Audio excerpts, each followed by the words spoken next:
The TT Grandstand with Kieth Flint. Kieth, 2 out of 2 this week. What an amazing week at the office for you. Yeah, it's breathtaking.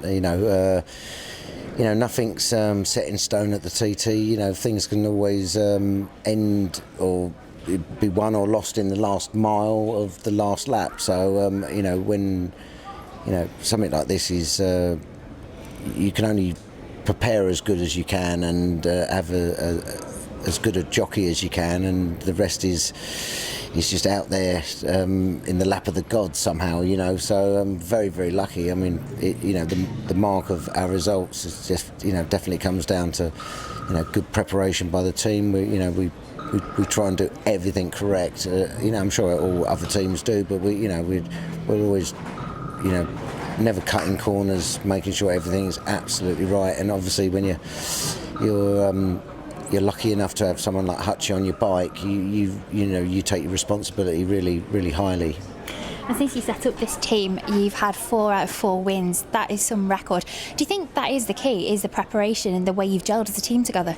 Yeah, I think there's, we are a team, but we as much as we're as professional as we can be at all times when it comes to the racing. When the job's done, we have a laugh and we make sure we have some fun and we enjoy it. You've got to take it hugely seriously and take the responsibility seriously, but at the same time have a laugh and hang out and have a couple of beers together and just find that blend between the racing and having a good time, because when it stops being fun, you don't want it to be a job as such. You've got to enjoy it, and there's an amazing atmosphere here. You've got great fans, and the people that support it. You've got to get mucked in and have a bit of fun, I think.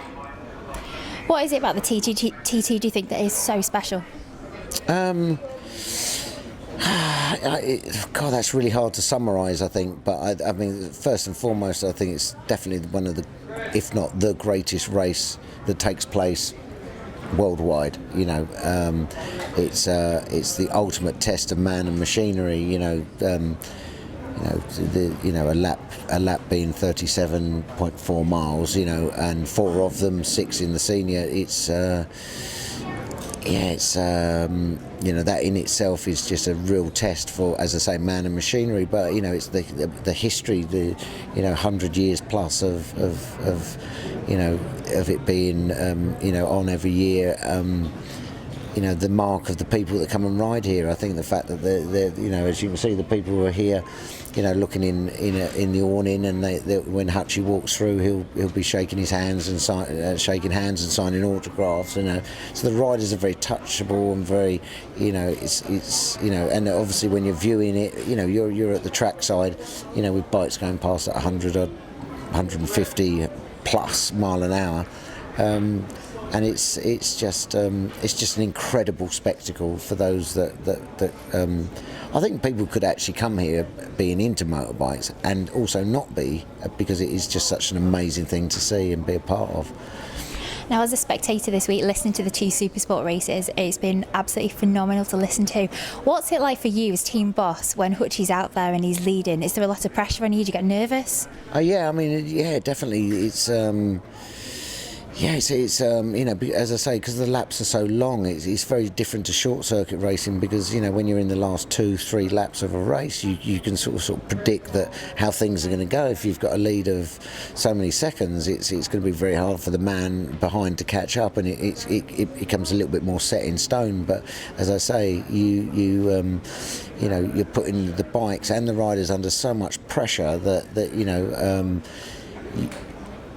you're always aware that something mechanically could happen, and the responsibility of that is massive. And even when they're halfway round and you're finishing your last lap, that 8.5 minutes is the longest 8.5 minutes of your life, and you get this kind of almost sort of superstitious feeling where you don't want to get up and go to the winner's enclosure too early, because you don't want to tempt fate somehow, and you get this kind of, as I say, this sort of superstitious sort of approach, and you just have to keep your mind on it, and sitting there watching Grant writing down all the splits and everything, and seeing times increase or slightly decrease. And so obviously if you start to see the times, the splits go down a bit, obviously you're thinking your rider's reading the boards, just slightly coming off the gas a bit, and that's probably what's happening. But at the same time, you don't want to think that your bike's slowing up in any way. So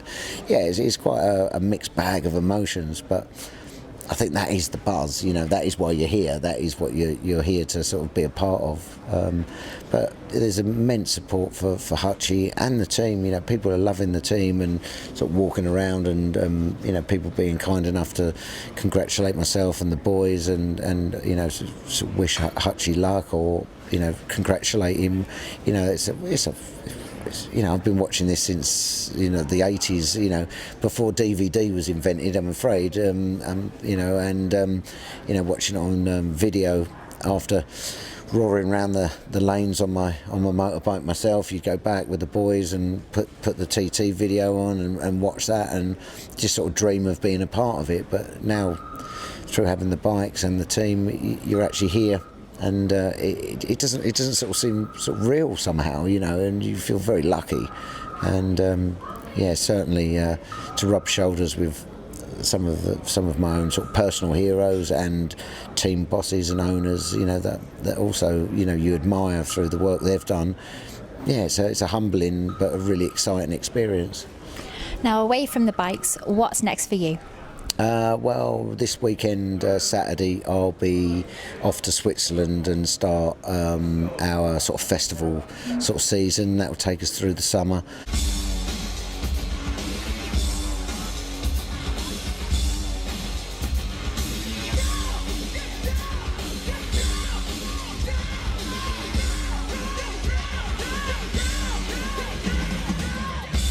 And then we will probably just spend the next sort of 18 months picking up the territories that we haven't on our sort of last tour with the last album. And then probably back in the studio. We've got no sort of like studio plans as such, but we're always kind of in there and just seeing what's going to happen. So we'll go back in the studio, take a little bit of a break, and sort of come out and do it all again.